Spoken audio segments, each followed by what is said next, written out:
What happens when a single moment in the delivery room shatters a marriage forever? Can a husband let go of love without a single accusation, relying only on silence and paperwork? The day my husband handed me divorce papers, he didn't need proof, he already knew. The fluorescent lights in the maternity ward cast everything in harsh white as I pushed through the final contraction. Nathaniel stood beside me, his hand warm in mine, his IT consultant's methodical nature somehow comforting even in this chaotic moment. After 6 years with our daughter Tessa, we thought we knew what to expect. "One more push, Mrs. Vane," Dr. Martinez encouraged, her voice steady and professional. I squeezed Nate's hand harder, feeling the familiar burn as our second child entered the world. The relief was immediate and overwhelming. Our baby's first cry filled the room, strong and healthy. "Congratulations, it's a beautiful baby boy," Dr. Martinez announced, lifting him up for us to see. The silence that followed wasn't the awed quiet of new parents. It was the kind of silence that precedes earthquakes. My son's skin was a rich, warm brown, unmistakably different from both Nate's pale complexion and my own fair features. The baby was gorgeous, perfect in every way, but there was no denying what everyone in that room could see. I felt Nate's hand slip from mine. "Oh my," whispered my mother-in-law Marion from the corner chair, her face draining of colour. She'd driven 3 hours to be here for the birth, bringing flowers and a hand-knitted blue blanket that suddenly felt heavy with expectation. The nurses exchanged glances as they cleaned and weighed the baby. I could practically hear their thoughts, see the questions forming behind their professional smiles. Dr. Martinez maintained her composure, but even she seemed to move with extra care, as if handling something fragile and explosive. "Sometimes genetics can be unpredictable," I said quickly, my voice sounding strange and high-pitched in the sterile room. "My grandmother always said we had some mixed heritage way back. You know how family trees can surprise you." Nate hadn't spoken. He stood there in his wrinkled button-down shirt and khakis, the same outfit he'd thrown on when my contraction started at 3 in the morning. His dark hair was messy from running his hands through it during the long labor, but his face had gone completely blank, that expression he got when debugging particularly complex code. "Nate?" I reached for him, but he'd stepped back, his hands now shoved deep in his pockets. "I need some air," he said quietly, his voice barely audible over the baby's continued crying. "But honey, don't you want to hold him? He's beautiful, isn't he? Look at those little fingers." "I'll be back," Nate interrupted, already moving toward the door. He pulled out his phone as he walked, and I caught a glimpse of his screen lighting up before he disappeared into the hallway. Marion stood up slowly, her purse clutched against her chest like armor. I should call Joel and let him know the baby arrived safely." Her voice carried the weight of unspoken questions, and she avoided looking directly at me or the baby. My sister Petra, who'd been quietly filming everything on her phone for the family video, finally lowered the device. "Well, he's certainly going to be a heartbreaker," she said with forced cheerfulness. "Look at those eyelashes. And Lysandra, you did amazing. Absolutely amazing." But even Petra's usual unwavering support felt strained. She kept glancing toward the door where Nate had disappeared, and I could see her mind working, trying to process what we'd all just witnessed. The baby, my son, was placed in my arms, and I looked down at his perfect face. He was beautiful, absolutely beautiful, but as I held him, I felt the weight of everything changing. The carefully constructed life I'd built, the image I'd maintained, the marriage I'd taken for granted, it was all shifting beneath me like sand.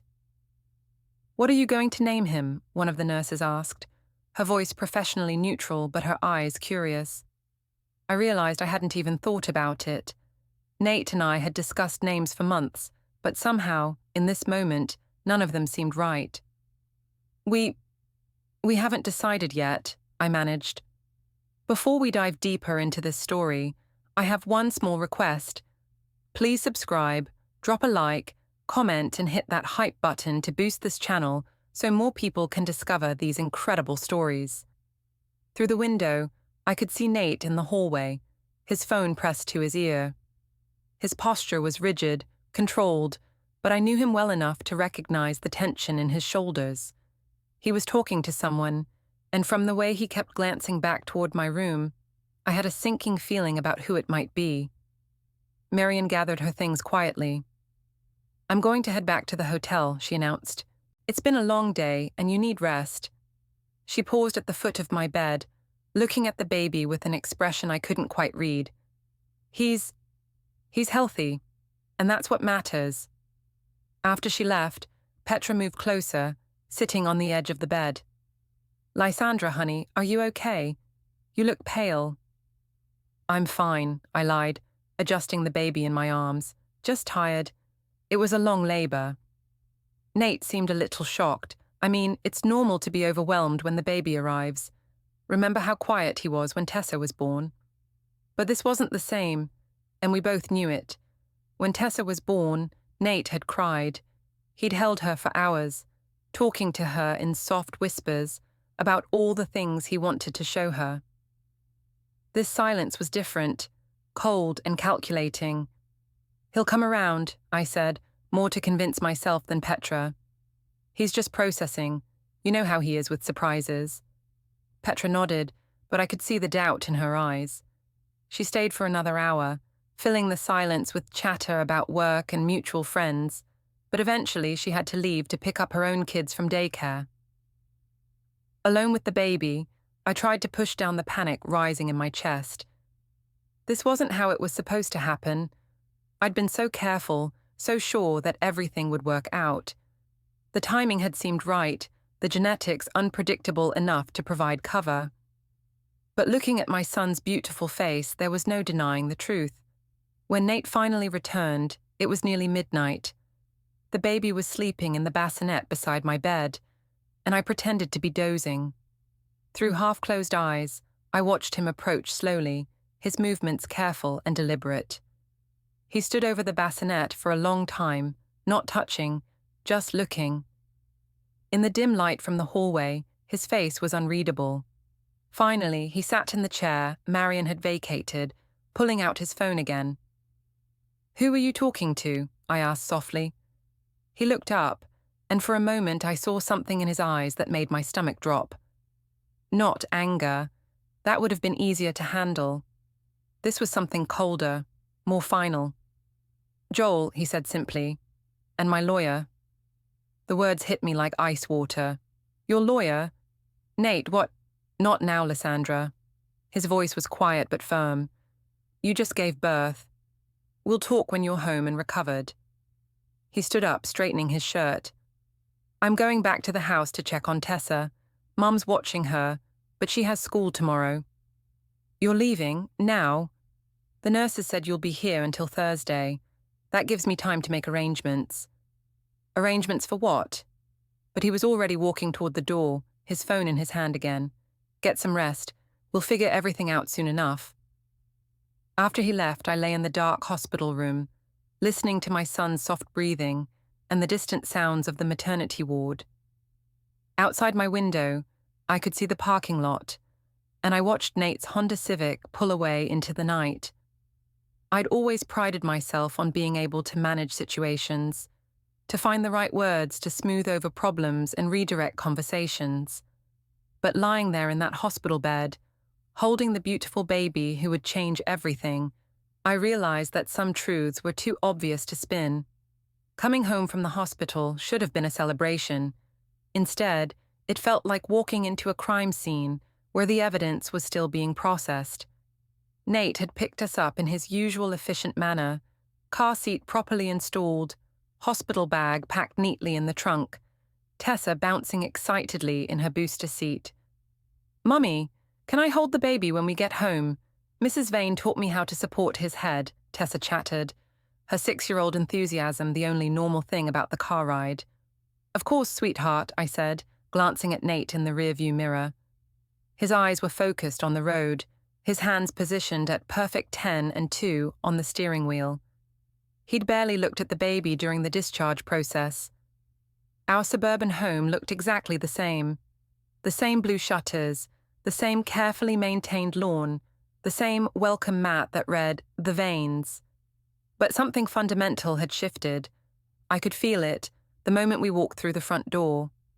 Marion was waiting in the living room, having spent the morning cleaning and organizing. She'd prepared a casserole and stocked the refrigerator, all the thoughtful gestures of a devoted grandmother.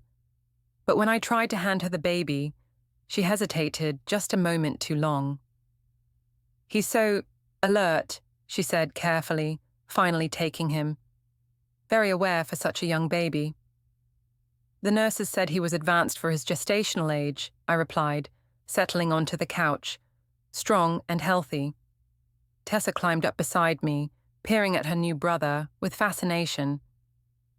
"He doesn't look like the pictures of me when I was little," she observed with the brutal honesty of childhood. "Babies can look different," Marion said quickly. "Sometimes they change as they grow." But I caught the look she exchanged with Nate, a silent communication that excluded me completely. They'd been talking while I was in the hospital, sharing conversations I wasn't part of. The realization made my chest tight. Over the next few days, I tried desperately to establish a new normal. I posted carefully edited photos on social media, showing the baby's tiny hands and feet without revealing too much of his face. I crafted captions about being blessed with another miracle and grateful for our growing family.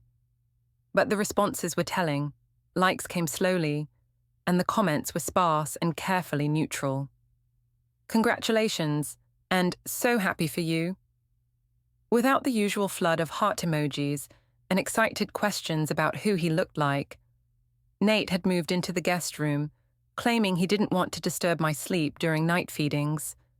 It was a reasonable excuse that no one could argue with, but I knew better. He was creating distance, building walls with the same methodical approach he used for everything else.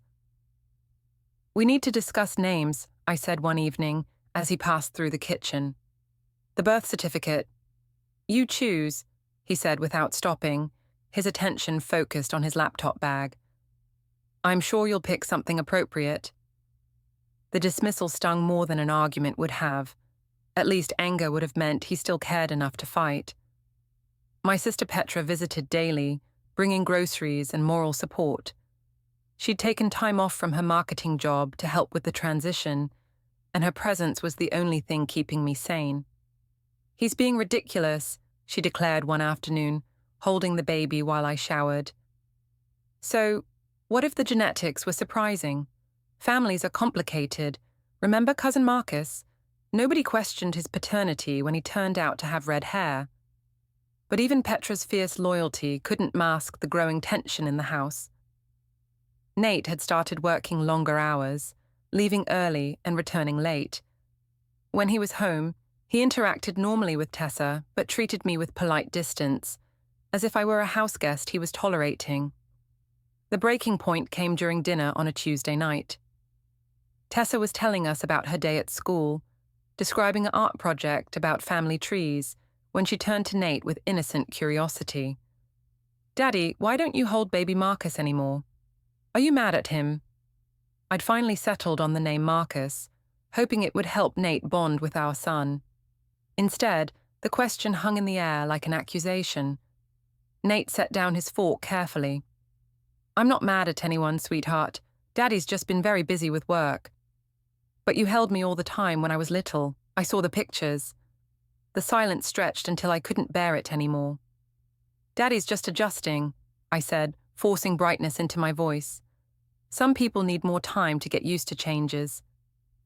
Nate's eyes met mine across the table, and for a moment, I saw a flash of something that might have been pain, but it disappeared so quickly I couldn't be sure.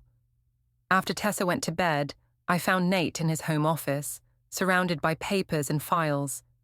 He'd installed a new safe in the corner, a large digital model that definitely hadn't been there before my hospital stay. "We need to talk," I said, closing the door behind me. He didn't look up from his computer. "About what?" "About this distance. About the way you're treating me, treating Marcus. about whatever you think is happening here. I don't think anything, Lysandra. I'm just trying to process the situation. What situation? We have a beautiful, healthy baby. Our family is growing. This should be a happy time.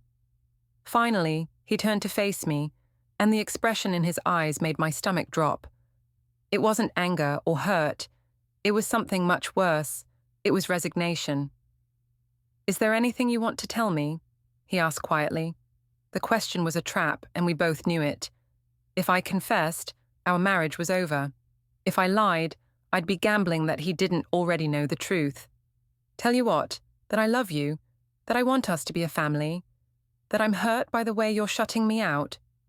He studied my face for a long moment, then turned back to his computer. "I've been sleeping poorly. I think I'll stay in the guest room a bit longer." "Nate, please." "Whatever you're thinking." "I'm not thinking anything," he repeated. "I'm just being careful." That night I lay in our king-sized bed alone, listening to Marcus's soft breathing from the bassinet and the distant sound of Nate's keyboard clicking in the guest room. He was working on something, researching or planning, but I couldn't figure out what. The next morning, I discovered he'd changed the passwords on our joint accounts. When I tried to log into our savings account to transfer money for groceries, the system locked me out after 3 failed attempts. "The bank called about suspicious login activity," he said when I confronted him. "I updated the security as a precaution." "What's the new password?" "I'll handle the finances for now. Just let me know what you need." It was another wall, another way of creating distance while maintaining plausible deniability. I was being systematically excluded from my own life, and there was nothing I could do about it that wouldn't make me look paranoid or unreasonable. Petra noticed the change immediately. "He's controlling the money now." "Lysandra, that's not normal. Even if he's upset about something, cutting off your access to your own accounts is a red flag." "It's temporary," I insisted, though I wasn't sure I believed it myself. "He's just being cautious." "Cautious about what? You're his wife, not some stranger he met online." But I couldn't explain Nate's behavior without revealing why he might be suspicious, and that was a conversation I wasn't ready to have, not even with Petra. The isolation was getting worse. Marion's visits became shorter and less frequent. When she did stop by, she focused entirely on Tessa, barely acknowledging Marcus beyond the polite minimum. The message was clear. She was choosing sides, and I wasn't on the winning team. Joel, Nate's older brother, called one evening while I was feeding Marcus. I could hear Nate's side of the conversation from the guest room, his voice low and serious. Words like documentation and timeline drifted through the walls, making my blood run cold. When the call ended, I found Nate organizing files in his office, creating neat stacks of papers that he immediately locked in the new safe. "What kind of documentation?" I asked from the doorway. He looked up, unsurprised by my eavesdropping. "Just work stuff, a client situation that requires careful record-keeping." Another lie, delivered with the same calm precision as all the others. But this time, I caught a glimpse of one of the papers before he filed it away, a printout from our cell phone account, highlighting specific dates and numbers. My mouth went dry. He was building a case, collecting evidence with the same methodical approach he used for debugging software. And unlike his usual projects, this one had a very personal target. Returning to my HR administrator position after maternity leave should have been a relief, a chance to focus on something other than the growing tension at home. Instead, walking into the corporate office felt like entering a minefield where everyone knew something I didn't want them to know. The whispers started immediately. I could feel eyes following me as I made my way to my cubicle, conversation stopping mid-sentence when I approached. My colleague, Meena Patel, who usually greeted me with enthusiastic updates about office gossip, offered only a polite nod and a carefully neutral, "Welcome back, Lysandra." "How's the baby?"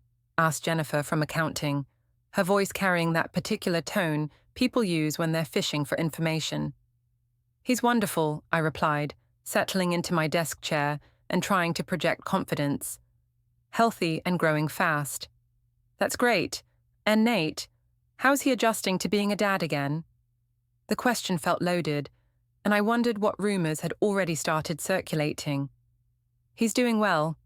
You know how it is with new babies. Everyone needs time to adjust. But Jennifer's smile didn't reach her eyes, and she moved on quickly, leaving me with the uncomfortable feeling that my personal life had become office entertainment. The worst part was seeing Darren K.O. say across the open floor plan. As my former project lead, we'd worked closely together for over a year, developing the kind of professional relationship that had gradually become something more. His desk was positioned so that I could see him easily, but for the first time since I'd known him, he seemed to be actively avoiding eye contact.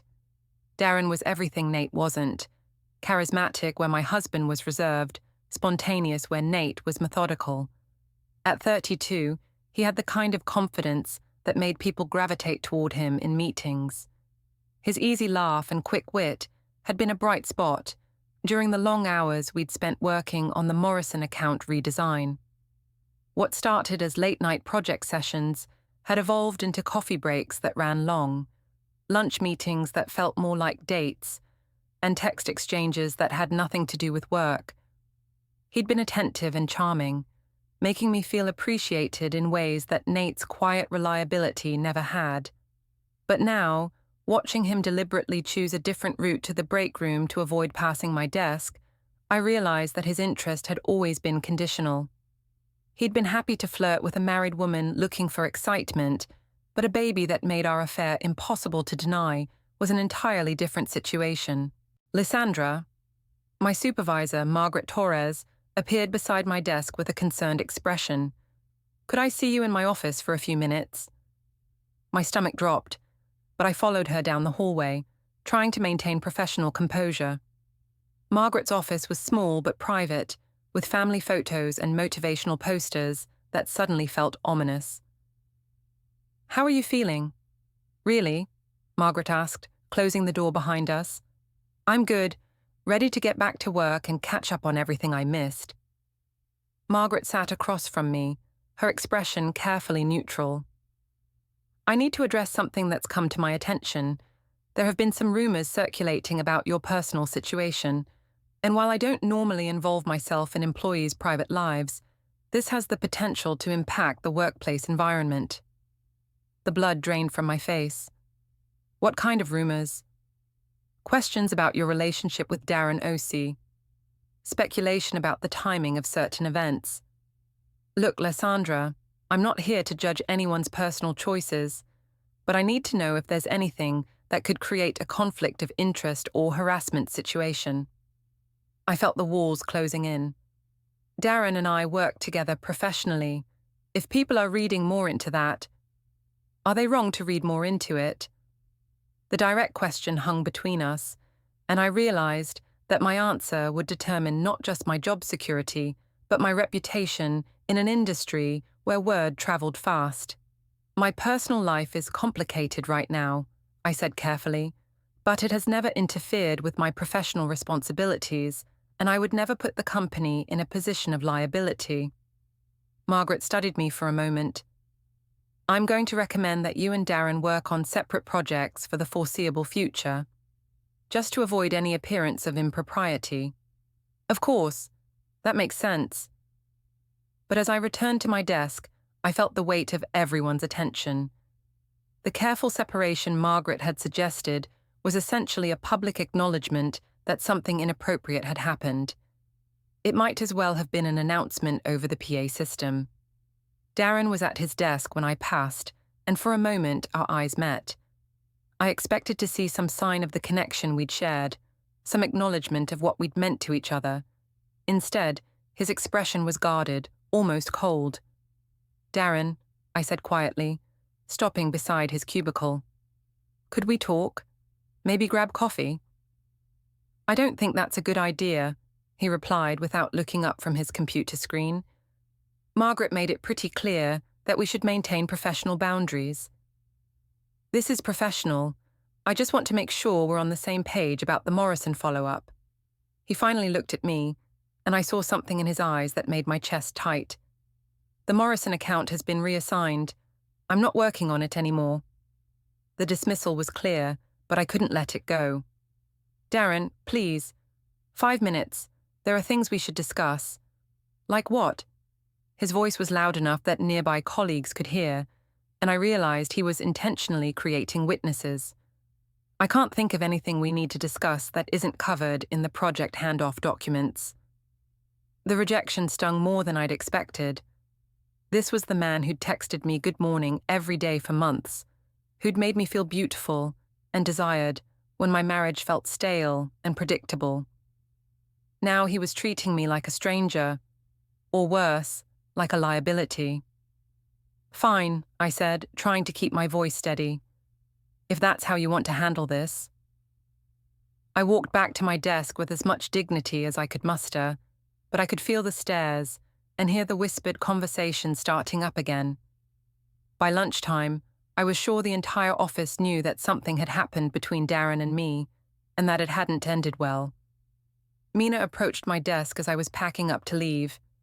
Hey, are you okay? You seem stressed. Just adjusting to being back, I replied, grateful for what seemed like genuine concern. Look, I don't know what people are saying, and I don't really care about office gossip. But if you need someone to talk to... She paused, seeming to choose her words carefully. Just be careful, okay? Sometimes these situations can get complicated fast. The warning was kind but ominous. What do you mean? I mean that HR investigations can take on a life of their own, and once certain questions get asked officially, the answers become part of your permanent record. That night, I sat in my car in the parking garage for 20 minutes before driving home, trying to process what had happened. My affair with Darren had been a secret, something that existed in the spaces between my real life. But secrets had a way of becoming public knowledge, especially when there was physical evidence that couldn't be explained away. When I finally got home, I found Nate in the kitchen, feeding Tessa dinner while Marcus slept in his carrier on the counter. It was a domestic scene that should have been comforting, but the careful way Nate avoided looking at me made it feel like a performance. "How was your first day back?" he asked, his tone politely interested. "Fine. Good to be back in the routine. Any interesting projects coming up?" The question felt like a test, and I wondered if he somehow knew about my conversation with Margaret. "Just catching up on what I missed. Nothing too exciting." Tessa looked up from her mac and cheese. "Mummy, why do you look sad?" "I'm not sad, sweetheart. Just tired. It's a big adjustment going back to work." But Tessa's innocent observation hit closer to home than I wanted to admit. I was sad and scared and increasingly isolated. The life I'd built was crumbling from multiple directions, and I couldn't figure out how to stop it. Later that evening, after Tessa was in bed and Nate had retreated to his office, I tried calling Darren. The phone went straight to voicemail, and I realized he'd probably blocked my number. Petra stopped by around 8, bringing ice cream and the kind of fierce sisterly support I desperately needed. "Work was rough?" she asked, settling onto the couch with Marcus in her arms. "People are talking, making assumptions." "About what?" I hesitated, then decided I needed at least one person on my side who knew the truth. "About Marcus's father." Petra's expression didn't change, but I saw understanding dawn in her eyes. "Oh, honey. It was never supposed to go this far. It was just, I was lonely and Nate was so distant, and Darren made me feel special." "How long?" "About 8 months. It ended when I found out I was pregnant." Petra was quiet for a moment, processing. "Does Nate know for sure?" "He hasn't said anything directly, but he's building a case, collecting evidence. I think he's planning something." "Like what?" "I don't know, but he's talked to his lawyer, changed all our passwords, installed a safe. He's preparing for something big." Petra shifted Marcus to her other arm, her expression thoughtful.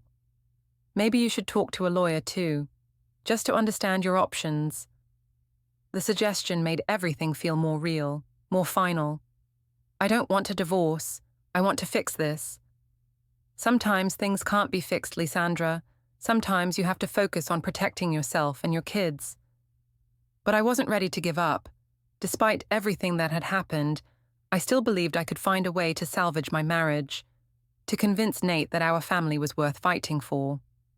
I just needed the right approach, the right words, to make him see that everyone deserved a second chance. Looking back, I realize how naive that hope was, but at the time, it felt like the only thing standing between me and complete disaster.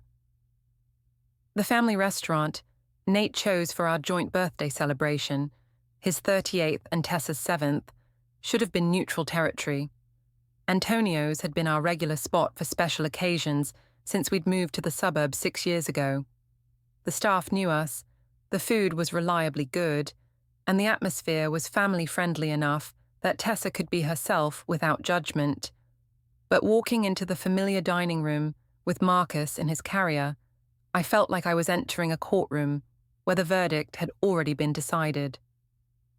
Nate had made the reservation for 6 people: us, Tessa, Marion, Joel, and his wife Sandra. What should have been a celebration felt more like a tribunal, especially when I noticed that Joel had specifically requested a corner table, private enough for family drama, but public enough that I couldn't make a scene. "Happy birthday, sweetheart," I said to Tessa as we settled into our seats, trying to project normalcy despite the tension radiating from every adult at the table. Tessa beamed, her 7-year-old excitement undiminished by the undercurrents she couldn't quite understand. "Can we order the chocolate cake? The really big one?" "Of course we can," Marion said, her voice warm when addressing her granddaughter, but cooling noticeably when her eyes drifted to Marcus's carrier. "It's your special day."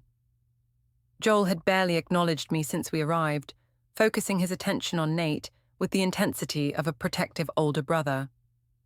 At 40, he'd inherited their father's build and direct manner, and he'd never been particularly fond of me, even in the best of times. Now his disapproval was practically radiating across the table. "So, Lysandra," Sandra said with forced brightness, "how are you adjusting to having 2 kids? I remember when we had our second. It was such a big transition." "It's been wonderful," I replied, checking on Marcus, who was sleeping peacefully, despite the restaurant's ambient noise. "He's such a good baby, very calm and easygoing." "He's certainly distinctive," Joel said, his tone carefully neutral, but his meaning clear.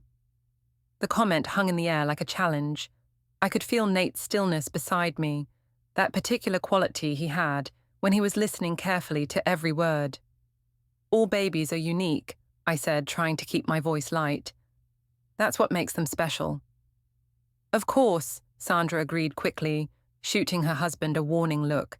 "He's beautiful, such alert eyes." But the damage was done. The elephant in the room had been acknowledged, and now everyone was carefully dancing around it while pretending to enjoy their breadsticks and salads. Tessa, oblivious to the tension, chatted about her birthday party plans and her friends at school. Her innocent joy was the only genuine thing at the table, and I found myself clinging to it like a lifeline. "Daddy, are you going to make a speech?" she asked Nate as the main courses arrived. "You always make speeches on birthdays." Nate looked up from his chicken parmesan, and for a moment I saw something flicker across his face. "What kind of speech would you like?" "About how proud you are of our family, and how much you love us." The request was so innocent, so purely hopeful, that it cut through all the adult complications and landed like a knife in my chest. I saw Nate's jaw tighten almost imperceptibly. "I am proud of you," he said carefully. "You're smart and kind and funny, and you make every day brighter." "What about Mommy and Marcus?" The silence that followed felt endless. Everyone at the table was holding their breath, waiting to see how Nate would navigate this minefield created by his 7-year-old daughter's expectations.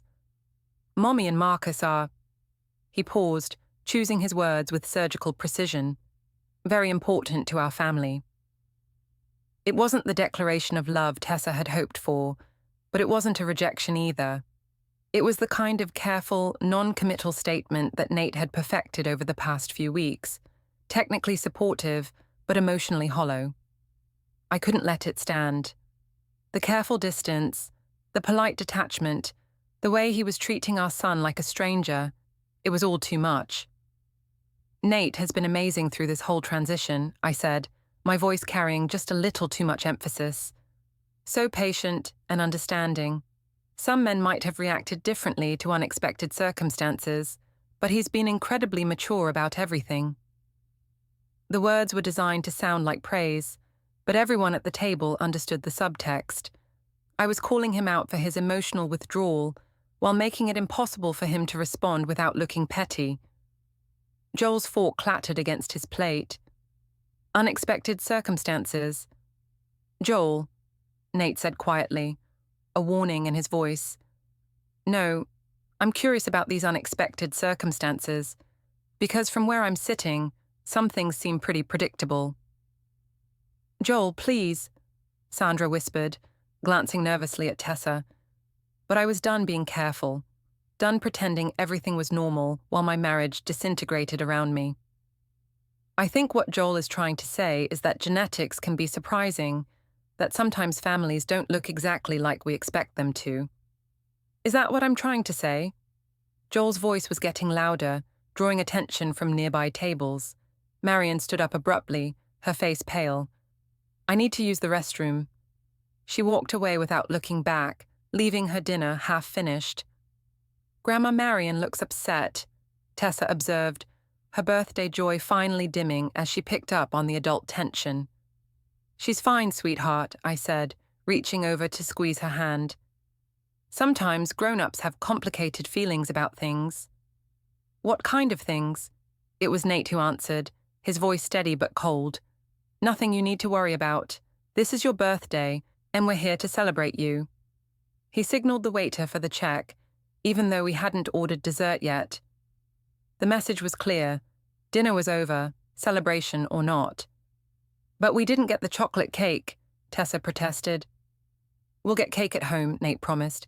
A better cake than they have here. As he paid the bill, I noticed he didn't ask me to split it, another small sign of the financial walls he'd been building. I tried one last time to salvage the evening. Maybe we could all come back to the house for coffee, continue the celebration there. I don't think that's a good idea, Joel said bluntly. Why not? It's Tessa's birthday. Family should be together for birthdays. Family, Joel repeated, his voice loaded with meaning. That's an interesting word choice. Joel, that's enough, Nate said, standing up and helping Tessa with her jacket. But Joel wasn't finished. I'm just saying that some people have very flexible definitions of family, very creative interpretations of commitment and loyalty. The accusation was finally out in the open, and I felt a strange sense of relief mixed with terror. At least we weren't pretending anymore. I don't know what you think you know, I said, standing to face him directly, but you're talking about things you don't understand. I understand plenty. I understand that my brother is a good man who deserves better than this. I understand that some people think they can have their cake and eat it too, and then act surprised when there are consequences. Joel! Sandra grabbed his arm, trying to pull him away from the table. And I understand, he continued, shaking her off, that there are going to be some very interesting conversations in the coming weeks about truth and responsibility and what it means to honor the commitments you make. The threat was unmistakable. Joel knew something specific, had information that went beyond suspicion. I could see it in his eyes, in the confidence with which he was making his accusations. Nate had told him everything. Come on, Tessa, Nate said, his voice cutting through the tension. Let's go home and have that birthday cake. As we gathered our things, I noticed that other diners were staring. The confrontation had been loud enough to draw attention, and I could see people whispering and pointing. In a small suburb like ours, this story would be all over town by morning. Marion returned from the restroom just as we were leaving, her eyes red-rimmed and her composure fragile. She hugged Tessa goodbye but barely looked at me, and she didn't acknowledge Marcus at all. The drive home was silent except for Tessa's confused questions about why everyone seemed upset on her birthday. I tried to explain that sometimes adults had disagreements that had nothing to do with her, but my 7-year-old daughter was smart enough to know that something fundamental had changed in our family dynamic. At home, Nate kept his promise about the cake, producing a beautiful chocolate creation he'd apparently ordered in advance. We sang happy birthday to Tessa, took pictures, and went through all the motions of celebration, but the joy had been sucked out of the evening, replaced by a sense of impending doom that I couldn't shake. After Tessa went to bed, I found Nate in the kitchen, cleaning up the cake plates with mechanical precision. "We need to talk about what happened tonight," I said. "What about it?" "About Joel's accusations. About whatever you've told your family about our situation." Nate dried a plate carefully before responding. "I haven't told them anything they couldn't see for themselves." "And what exactly can they see?"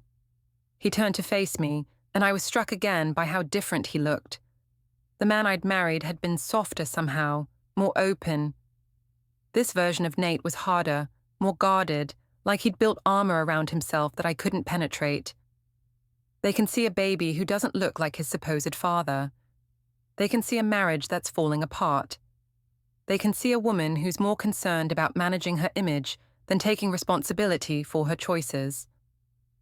The words hit like physical blows. "That's not fair." "Isn't it?" He folded the dish towel with precise corners. "When was the last time you apologized for anything? When was the last time you took responsibility for any part of this situation?" "I'm trying to hold our family together." "No, you're trying to control the narrative. There's a difference." He moved past me toward the stairs, then paused. "I'll be working late tonight. Don't wait up." As I stood alone in the kitchen, surrounded by the remnants of Tessa's ruined birthday party, I realized that the public confrontation at the restaurant had been more than just family drama. It had been a declaration of war, a signal that the careful politeness was over and the real battle was about to begin. And I was starting to understand that I might be fighting it alone. The week following Tessa's disastrous birthday dinner felt like living in a house made of glass. Everything was visible, fragile, and one wrong move would shatter what little remained of our family structure. Nate's behavior became even more methodical, if that was possible. He moved through our home like an investigator documenting a crime scene, careful not to disturb anything while quietly cataloguing every detail. I started paying closer attention to his routines, trying to understand what he was planning. Every evening after dinner, he would disappear into his home office for hours, the soft clicking of his keyboard mixing with the occasional sound of papers being shuffled and filed. The new safe had become a central fixture in the room, its digital display glowing like a green eye in the darkness. "What are you working on in there?" I asked one night, appearing in his doorway with a cup of coffee, a peace offering he accepted with polite thanks but no explanation. "Client documentation," he said without looking up from his computer screen. "A complex security audit that requires detailed record keeping." But I could see enough of his screen to know he wasn't working on client files. The windows open on his desktop showed email threads, photo albums, and what looked like a timeline document with dates stretching back over a year. Must be a demanding client to require so much work at home. "Very demanding," he agreed, minimizing the windows as I approached. "They want everything thoroughly documented with timestamps and verification." The metaphor wasn't lost on me. Nate was treating our marriage like a security breach, investigating the attack vectors, and building a comprehensive report on how the system had been compromised. I tried a different approach, hoping to catch him off guard. "Tessa's been asking why you don't hold Marcus anymore. She's starting to notice that you interact differently with him." This time, Nate did look up, and I saw something flicker across his face. Pain, maybe, or regret. "Tessa's very observant." "She is, and she loves her baby brother. It would mean a lot to her if you could try to pretend?" The words were quiet but sharp. "To put on a performance for our 6-year-old daughter." To be open to the possibility that biology isn't everything, that love and commitment matter more than genetics. Nate saved his document and closed the laptop with deliberate care. Is that what you think this is about? Biology? I think this is about you making assumptions without all the facts. About you deciding our marriage is over without giving me a chance to explain. Explain what exactly? The question hung between us, loaded with the weight of everything we'd been avoiding. He was giving me an opening, a chance to confess and potentially salvage something from the wreckage. But taking it would mean admitting to betrayal so fundamental that I wasn't sure forgiveness was possible. Explain that genetics are complicated, that families come in all forms, that whatever you think happened, we can work through it if we both commit to trying. Nate stood up, moving to the safe and entering the digital code with practiced efficiency. He pulled out a manila folder, thick with documents, and set it on his desk. I've been thinking about commitment, he said, opening the folder to reveal what looked like phone records, bank statements, and printed emails. About what it means to honor the promises you make to someone. My mouth went dry as I recognized some of the documents: cell phone bills with highlighted numbers, credit card statements showing charges at restaurants I'd visited with Darren, even printouts of text messages that must have been recovered somehow from our shared phone plan. Nate, I can explain. Can you? He pulled out a photograph, a security camera image from our office building, showing Darren and me in what was clearly an intimate conversation by the elevator bank. Can you explain why you were texting someone at 11 p.m. when I thought you were asleep? Can you explain lunch charges at restaurants you never mentioned visiting? Can you explain why your location data shows you at the Marriott downtown on afternoons when you told me you were in client meetings? The evidence was overwhelming, presented with the same methodical precision Nate brought to his professional work. He'd built an airtight case, documenting not just the affair, but the elaborate deception that had surrounded it. How long have you known? I whispered. I suspected something was wrong about 6 months ago. You started working late more often, taking calls in private, being secretive about your phone, but I told myself I was being paranoid. And Marcus? Marcus was confirmation, but by then I'd already started documenting everything. He gestured to the folder, just in case I needed to protect myself legally. The clinical way he discussed it was almost worse than anger would have been. This wasn't the reaction of a heartbroken husband, it was the response of someone who'd already emotionally detached and was now focused purely on logistics. I never meant for this to happen, I said, the words sounding weak even to my own ears. Which part? The affair or getting caught? Any of it. I was lonely and you were so distant, and Darren made me feel... Don't. Nate's voice was sharp. Don't make this about my failings as a husband. Don't make your choices my responsibility. He was right, and we both knew it. But admitting that would mean accepting full blame for the destruction of our family, and I wasn't ready to carry that weight alone. Marriage is complicated, I said instead. People make mistakes. But that doesn't mean we can't rebuild if we both want to try. Nate looked at me for a long moment, and I thought I saw a flicker of the man I'd married, softer, more vulnerable. But it disappeared quickly, replaced by the controlled stranger he'd become. I've been trying to figure out if you actually believe that, or if you're just saying what you think I want to hear. I believe it. I believe in us. Do you? Because from where I'm sitting, it looks like you believe in managing the situation, in finding the right words to minimize consequences and maintain your preferred narrative. He closed the folder and returned it to the safe, the digital lock beeping as it secured. I've made some decisions about how to move forward. The words sent ice through my veins. What kind of decisions? Legal ones, practical ones. Decisions that prioritize Tessa's well-being and my own financial security. Nate, please, whatever you're planning, we should discuss it together, as a family. We're not a family anymore, Lysandra. We're just people who happen to live in the same house and share a daughter. He moved past me toward the door, then paused. I'll be traveling for work next week. A client in Chicago needs on-site consultation. For how long? As long as it takes to finish the project. But I knew it wasn't really about work. It was about creating distance, giving himself space to finalize whatever plans he'd been developing. And it was about giving me time to fully understand that my marriage was ending, whether I was ready to accept it or not. After he left the office, I stood alone among the remnants of our conversation, trying to process what had just happened. The man I'd lived with for 8 years, the father of my daughter, had just calmly presented evidence of my betrayal, like a prosecutor making a closing argument. The worst part was his composure. I could have handled anger, tears, even threats.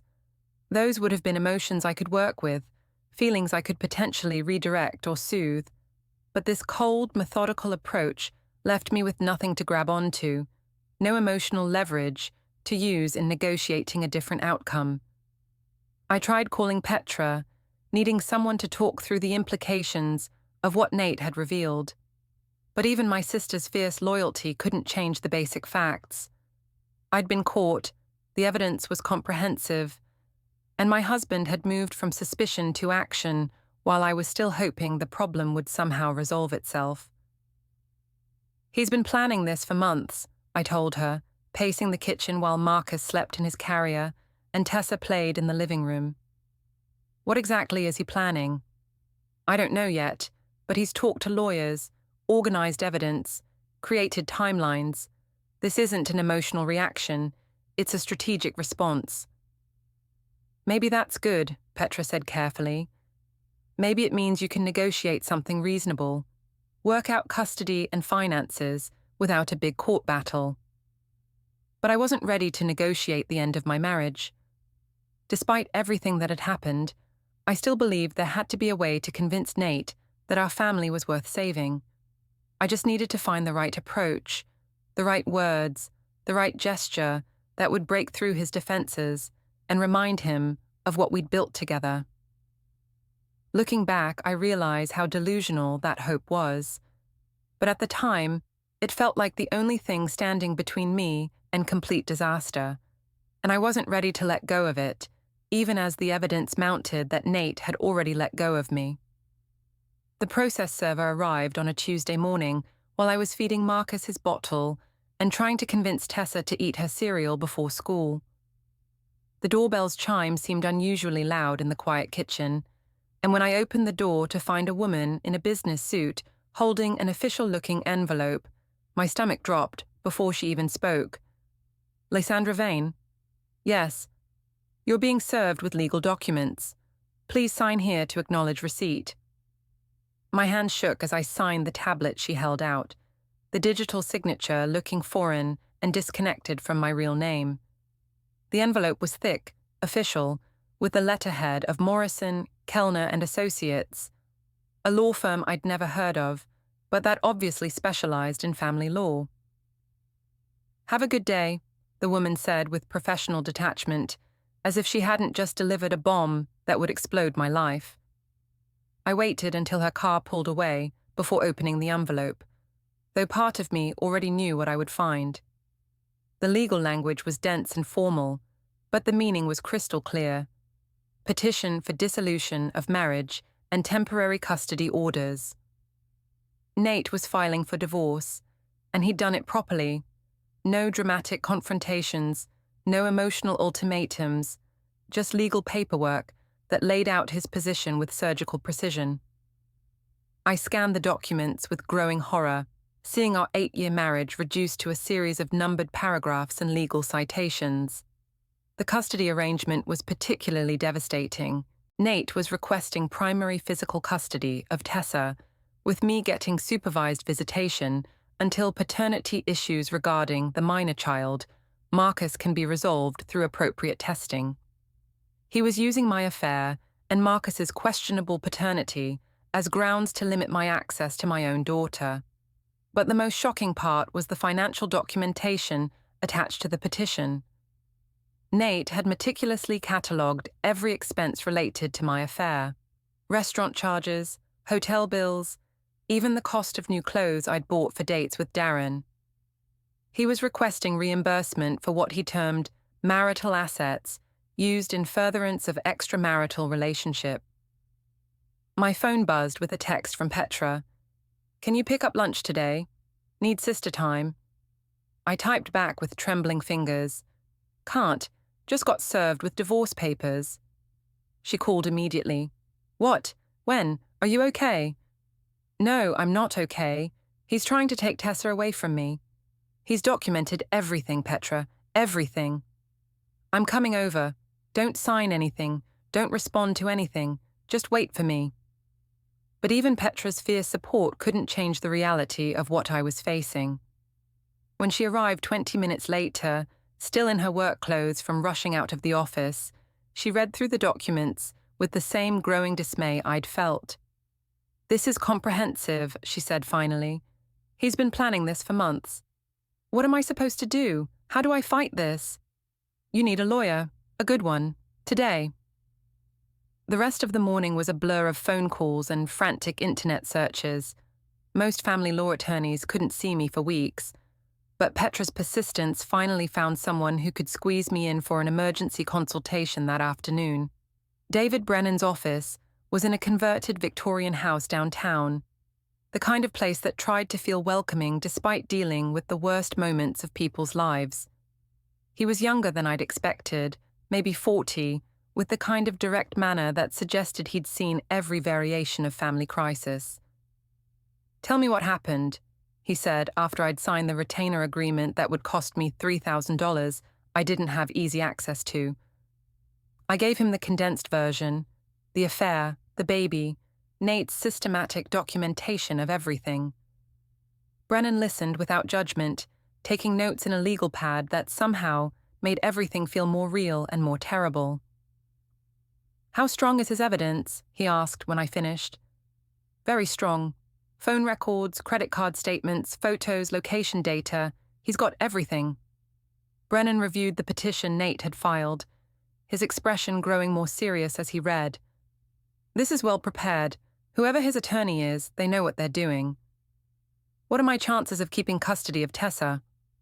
"Honestly, if the evidence is as comprehensive as you say, and if paternity testing confirms that your husband isn't the biological father of your infant son, you're facing an uphill battle. Adultery isn't automatically disqualifying for custody, but combined with questions about your judgment and stability." He didn't need to finish the sentence. I could see the answer in his expression. "What about Marcus? If Nate isn't his biological father, what happens to him?" "That depends on several factors. Whether the biological father wants to establish paternity and seek custody, whether your husband has acted in a parental role that might create legal obligations, whether you can demonstrate that you can provide a stable environment." Every answer led to more questions, more complications, more ways for everything to fall apart. I left Brennan's office with a list of documents to gather and a court date in 6 weeks, feeling like I was drowning in legal terminology and worst-case scenarios. At home, I found Marion's car in the driveway. Through the living room window, I could see her packing Tessa's clothes into a small suitcase while my daughter watched with confused eyes. "What's going on?" I asked, bursting through the front door. "Daddy called," Tessa said, running to hug me. "Grandma Marion is taking me for a sleepover, but she's packing a lot of clothes for just one night." Marion straightened up, her face set in determined lines. "Nathaniel asked me to pick up Tessa for an extended visit. Given the circumstances, he felt it would be better for her to have some stability while you sort things out." "You can't just take my daughter." "I'm not taking her. I'm providing temporary care while her father deals with a very difficult situation that you created." The accusation hung in the air between us, and I realized that Marion knew everything. Nate had told his mother about the affair, about Marcus's paternity, about the divorce proceedings. She wasn't just babysitting. She was helping him establish a pattern of alternative care that would support his custody case. Tessa belongs with me. I'm her mother. You're also a woman who cheated on her husband and had another man's baby. That doesn't exactly scream stable parenting environment. Mommy? Tessa's voice was small and worried. Are you and Daddy getting divorced like Emma's parents? The question cut through all the adult posturing and legal maneuvering, reducing everything to the simple, devastating truth that my 6-year-old daughter was about to become a casualty of my choices. We're having some grown-up problems, I said carefully, kneeling down to her level. But no matter what happens, Daddy and I both love you very much. Will I still live here? I looked at Marion, who was watching this interaction with something that might have been pity. We're still figuring that out, sweetheart. But you're going to have a fun time with Grandma Marion, and we'll talk more soon. After they left, I sat in the empty house with Marcus, trying to process how quickly everything had unraveled. In the span of a few hours, I'd been served with divorce papers, learned that my husband was seeking primary custody of our daughter, and watched my mother-in-law essentially kidnap Tessa with legal backing. The phone rang around 6 p.m. It was Nate, calling from his hotel in Chicago. I assume you got the papers, he said without preamble. How could you do this? How could you try to take Tessa away from me? I'm not taking her away. I'm ensuring she has a stable environment while we sort out the legal issues. She belongs with her mother. Does she? Because from where I'm sitting, her mother has shown some pretty questionable judgment lately. The calm, reasonable tone was infuriating. I wanted him to yell, to show some emotion that I could work with. Instead, he sounded like he was discussing a business transaction. I made a mistake, Nate. People make mistakes. That doesn't mean I'm a bad mother. One mistake. Lysandra, you had an affair for 8 months. You lied to me every single day. You let me believe I was the father of another man's child. Those aren't mistakes. Those are choices. A pattern of deception that goes to the core of who you are. And you're perfect? You never did anything wrong in our marriage. I wasn't perfect, but I was faithful. I was honest. I didn't betray the fundamental promises we made to each other. The line went quiet for a moment, and I thought I heard him take a deep breath. I'll be back Friday to pick up some more of my things. I'd prefer if you weren't there when I come. This is my house too. For now, but that's going to change. After he hung up, I sat in the silence of our empty home, holding Marcus and trying to understand how I'd gone from being a wife and mother to being a woman facing the loss of everything that mattered to her. The worst part was the growing realization that Nate had been planning this for months, building his case with the same methodical precision he brought to everything else. While I'd been hoping the situation would somehow resolve itself, he'd been preparing for war, and he was winning. 3 weeks later, the paternity test results arrived by certified mail, confirming what everyone already knew. Marcus was not Nathaniel Vane's biological son. The official documentation made it impossible to maintain any pretense, any hope that genetics might somehow be ambiguous enough to provide cover. Darren, when contacted by the court about potential paternity obligations, had immediately hired his own attorney and was fighting any attempt to establish parental rights or responsibilities. He wanted nothing to do with Marcus or me, leaving my son effectively fatherless and me completely alone in dealing with the consequences. The final hearing was scheduled for a Thursday morning in November. I sat in the courthouse waiting room, watching Nate confer quietly with his attorney, while Tessa played with coloring books under Marion's supervision. My daughter had been living with her grandmother for 6 weeks, visiting me only under court-supervised conditions that made me feel like a criminal. When we were called before the judge, the proceedings were surprisingly brief. Nate's attorney presented the evidence methodically: the affair, the paternity test, the financial documentation, character witnesses who testified to his stability and my deception. My own lawyer did his best, but there wasn't much to work with. The judge's ruling was comprehensive and devastating. Nate was awarded primary custody of Tessa, with me getting supervised visitation every other weekend. The house would be sold, with proceeds split according to a formula that accounted for the marital waste of funds I'd spent on the affair. I would receive limited alimony for 2 years, barely enough to cover rent on a small apartment. As for Marcus, since his biological father had refused to acknowledge paternity, and Nate had no legal obligations to a child who wasn't his, I would have full custody of my son and full financial responsibility for his care. Walking out of that courthouse, I realized that Nate had achieved something I hadn't thought possible. He'd managed to extract himself completely from the situation while ensuring that I faced the full consequences of my choices. He'd kept his daughter, protected his assets, and legally severed all ties to the affair and its aftermath. It was a masterpiece of strategic planning, executed with the same methodical precision he brought to debugging complex software problems. He'd identified the issue, isolated the corrupted elements, and restored system stability, except in this case, the corrupted element was me.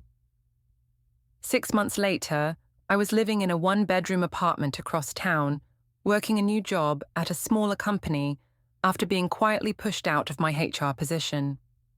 Tessa visited every other weekend, but the supervised visitation requirements made it clear that the court still considered me a risk to my own daughter's well-being. Marcus was thriving despite everything, a beautiful, intelligent toddler who would never know his biological father and whose legal father had walked away without looking back. I was raising him alone, with no support from either of the men who'd contributed to his existence. Nate had remarried, a quiet ceremony, with a woman he'd met through work, someone who appreciated his stability and reliability. Tessa seemed happy in their new family, calling her stepmother by her first name, but clearly bonding with her in ways that highlighted everything I'd lost. The final irony came in a letter from Nate's attorney, delivered on what would have been our 10th wedding anniversary. It was notification that he was legally adopting Marcus's half-sister, a daughter his new wife had from her previous marriage. He was choosing to become a father to a child who wasn't biologically his, while completely rejecting the son I'd tried to pass off as his own. The message was clear. It wasn't about biology after all. It was about trust, honesty, and the fundamental respect that makes families possible. I'd violated all of those things, and this was the price. Sitting in my small apartment that night, holding my son while he slept, I finally understood what I'd lost. It wasn't just a marriage, or a house, or even custody of my daughter.